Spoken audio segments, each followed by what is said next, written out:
awesome. Everything he's in. Kevin Spacey is amazing. You know who else is amazing? These two next players. We're going to have another match coming up. It's Dizzy versus CalmAnimal. We saw how great of a performance Dizzy just put on. We see how good of a performance CalmAnimal consistently puts on. Yes. Let's go, bro. I'm excited. Dude, CalmAnimal, please rename yourself the Hype Animal, because every time I see your matches, I end up yelling.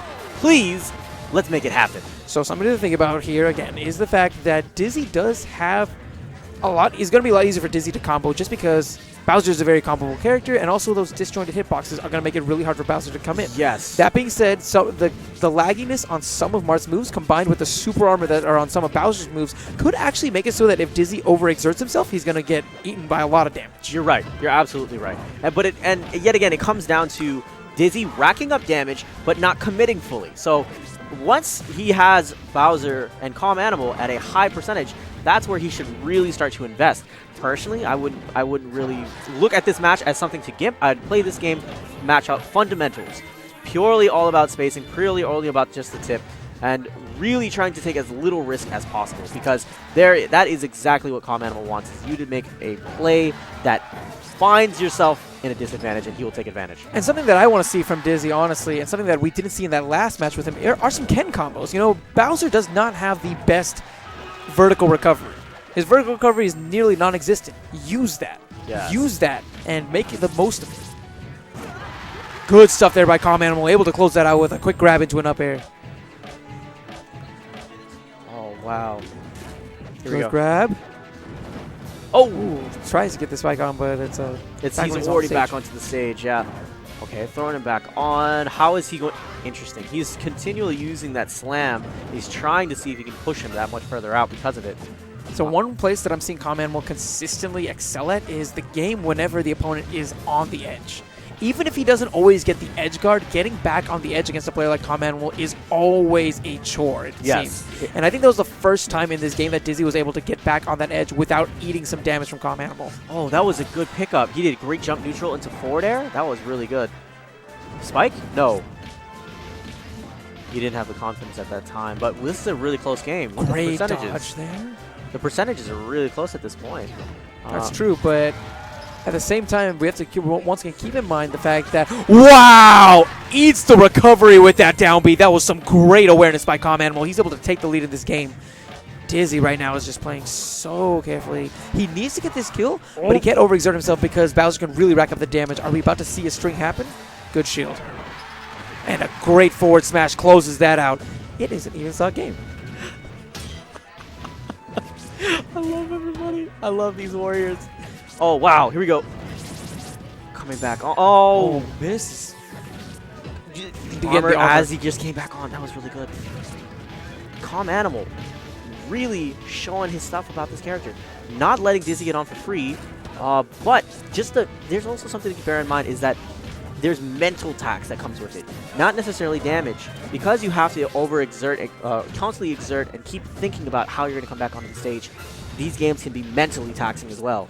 It's essentially you are fighting against a ticking time bomb.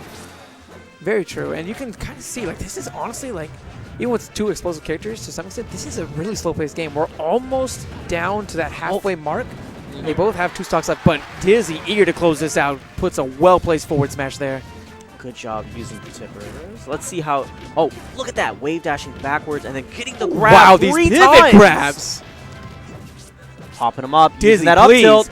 Dizzy, please. Dizzy? Dizzy, please. No. The armor there. Okay, how's he coming back on? I was sure that was gonna be a spike there, man. We tried to give him our energy. It didn't work out. Look at how calm he is. Just walking up casually, taking him and then chucking him. This man is confident. No fear, man.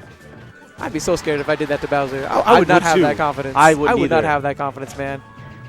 Oh, wow. Okay, how is he going to finish it, though? Okay, fire for the first time you're seeing. You notice he tends to do this later on in the matches. Yeah, because no one's expecting it. It's a good mix-up, and it was what it was able to make him get back on the stage. That being said, that down tilt so strong since it's such a tough angle to recover, he takes that first game. You saw exactly what I was talking about. Where, excuse me for 1 second, where you saw Dizzy completely play this game all fundamentals. didn't. He played low risk, he played high reward, and he really capitalized. And you saw excellent spacing, excellent use of the forward airs, but when it came down to it, when he needed those mix-ups, he used his throws very well. And CalmAnimal did exactly what you were talking about, using the armor, trying to have Dizzy play into his hands, using those attacks that he was so confident with. Unfortunately, he didn't seem to do it enough, because you literally saw the confidence of Dizzy walking up to CalmAnimal and just laying it down very quickly. That's very true. One thing that's worth noting is I thought at the beginning of the game, because of Bowser being a heavier and also a bigger character, it would be easier for Dizzy to get his combo game on point. But we didn't see too much comboing from Dizzy, except near the end of that game. Right. So, props to him, I guess, to some extent for respecting Bowser as a character, but I'd like for him to use this newfound confidence to really put on a show for us as far as combos go in this next match. Jumping back onto the stage. Oh, there it goes. And he's doing excellent use of the down tilts. He hasn't used it a ton, but when he has done it, it was always towards the edge, and it was always very well spaced. I think he's 2 for 3 for each one of them that I've seen towards the edge right now. Oh, wow. Great up air. That was a good Ken combo opportunity, but I think because of Bowser's actual heavier weight, yes, it made it so it didn't pop him off enough. And that fire was able to make it so that CalmAnimal takes the first stock. I'm really impressed. Ooh, Dolphin Slash. I think, I'm not sure how I feel about the option. It was flashy for sure, but I think maybe in that case it might have been actually better if he hit him with the spike instead. Yeah, possibly. All right, we are, oh, here comes, good follow-up with a forward air. He's trying to use that down tilt. Oh, great spot dodge. This is where, towards the edge is really where it feels like CalmAnimal is at his real state. Interesting delayed wake up, and then finally using the attack as he's standing. Great bait. Gonna push him back off.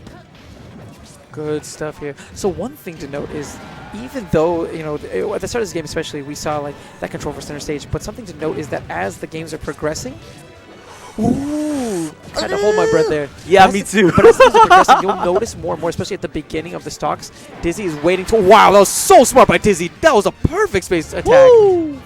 But Dizzy is you can see him, he likes kind of playing a little bit more by the edge these days, because I think he's trying to look for some gips via the tilts and the spikes. Yeah. Great counter there. That was so smart. You're right. Down tilt. There it is. He tried to trade there using the forward air before the armor kicked in, I think. Interesting idea. Didn't really work. But he had the stock at the time, so why not try something new, I guess, at that point. Wow, I love that patience by CalmAnimal. He delays it just in time to avoid the smash and ends up getting a hit of his own. Oh, he was going for that combo. He didn't find it, though. He was just out of range. But what he is finding consistently are those tippers. Dizzy is playing so on point right now. CalmAnimal needs to collect himself. His throws have been hitting very frequently. That seems to be the defining factor at this point, is that when he doesn't throw often, but when he does, they're always connecting. Honestly, I'm a little bit surprised that CalmAnimal didn't just go for the edge there. Get the edge on. He's going to go here. Ooh, Dizzy. Okay, no. Oh, I would have liked it if he would have jumped backwards. Opportunity here. That's it. That's it. CalmAnimal makes this an even game. We can't ever count CalmAnimal out because he's always one grab away from closing out. But Dizzy is literally the epitome of one grab away. I feel like almost every one of those stocks that round was literally decided by when he would grab on the edge and how he'd consistently